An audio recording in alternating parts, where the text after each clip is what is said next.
একবার উমর রাদিয়াল্লাহু আনহু রাতের অন্ধকারে, তার একটা স্বভাব ছিল, তিনি রাতের অন্ধকারে মানুষের কার কি প্রয়োজন এটা দেখার জন্য তিনি হেঁটে হেঁটে যাইতেন, মানুষের খোঁজ খবর নিতেন। একবার তিনি গেছেন, গিয়ে দেখেন সমানে ধোঁয়া উঠতেছে।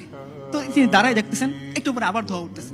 লকডাউন সময় ধরে তিনি পর্যবেক্ষণ করলেন, আবার ধোঁয়া উঠতেছে। তো তিনি আস্তে আস্তে আস্তে কাছে গেলেন, গিয়ে বললেন, দেখলেন যে একটা মহিলা তার সন্তানটা পাশে বসা, সে ডেচকির ভিতরে কি যেন জাল দিচ্ছে আর ধোঁয়া উঠছে।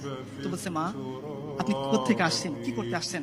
বলছে, দেখো খলিফা উমরের সাথে দেখা করতে আসছিলাম, এখন তো রাত হয়ে গেছে, তাবু খাটে সে কখন থেকে অপেক্ষা করতেছি, এই সন্তানটাকে চেষ্টা করতেছি একটু ঘুম পাড়াবো, কিন্তু আমার বুকে দুধ নাই, এই বাচ্চাটা ক্ষুধার যন্ত্রণায় কষ্ট পাচ্ছে। তো আমি একে সান্ত্বনা দেওয়ার জন্য একটা হাড়ির মধ্যে কয়েকটা পাথর নিয়ে জাল দিচ্ছি আর বলছি, দেখো বাবা রান্না হচ্ছে, তুমি একটু অপেক্ষা করো, রান্না হচ্ছে, তুমি একটু অপেক্ষা করো। এই দৃশ্য দেখে আমিরুল মুমিনিন উমর রাদিয়াল্লাহু আনহু বাচ্চা শিশুর মতো কাঁদতেছেন, দ্রুত আসছেন বাইতুল মাল থেকে, নিজে আটার বস্তা নিয়ে গেছেন। তার গোলাম বলতেছিল, হে আমিরুল মুমিনিন, আপনি তো আমাদের সবার আমির, আপনি আমার আকা, আমার মনিব, আমি আপনার গোলাম, বস্তা না আমার পিঠে দিবেন, আমি না আপনাকে নিয়ে যাব। উমর বলতেছেন, হে আমার গোলাম, যে বোঝা আল্লাহ আমাকে দিবেন সেই বোঝা কিয়ামতের দিন তুমি বইবা, বস্তা আমার কাঁধে তুলো। উমর রাদিয়াল্লাহু আনহু খলিফাতুল মুসলিমিন রাদিয়াল্লাহু আনহু তিনি উটের ও আটার বস্তা পিঠে নিছেন, একটু তেল একটু ঘি হাতে নিছেন, কয়েক মাইল হেঁটে ওই নারীর কাছে গেছেন, গিয়ে তিনি নিজ হাতে আমিরুল মুমিনিন উমর ওই যে পাথরে দিয়ে গরম করা যে পানি, সেই পাথর সরিয়ে ওইখানে তিনি আটা দিছেন, আটা গুলছেন, নিজে রুটি বানাইছেন। এরপর বুড়িয়াকে বলছেন, মা তুমি শেখো।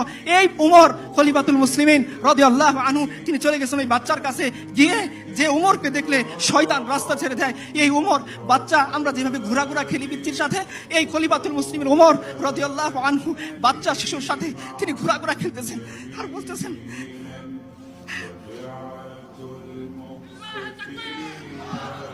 উমর বলতেছেন যে এতক্ষণ তুমি বাচ্চাকে কাঁদাইছো, এখন হাসিতে হবে।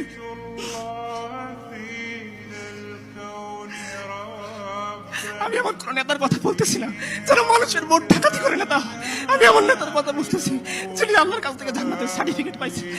উনি বলতেছেন যে ওমর, যতটুকু তুমি বাচ্চাকে খাওয়াইছো এখন তোমাকে হাসিতে হবে।